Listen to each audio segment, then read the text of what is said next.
Matapos ang mahigit 2 linggong paghihintay, pinayagan na ng London Court na maiuwi na sa bansa ang labi ni Congressman Iggy Arroyo. Ang tanong, sinong mag-uuwi kay Iggy, ang legal wife o ang kanyang kinakasama?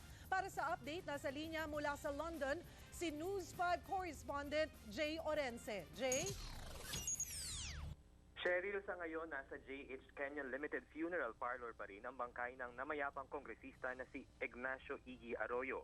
Ang taong maaari raw kumuha nito ang sinasabing next of kin na nakapirma sa health documents ng London Clinic na si Grace Ibuna. Hindi pa malinaw kung kailan ito kukunin ni Grace. Nandito pa si Grace sa London na malapit lamang ang tirahan sa funeral parlor. May go signal ng iuwi si Iggy sa Pilipinas dahil walang anumang hearing na magaganap dito sa London tungkol sa kaso ng pagkamatay ng kongresista.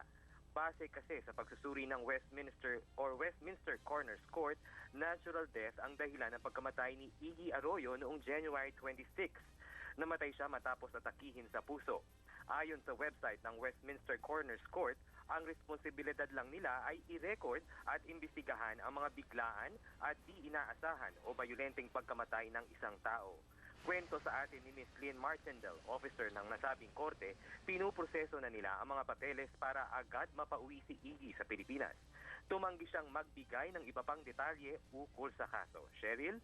Maraming salamat, Jay Orense. Nagulat live mula sa London.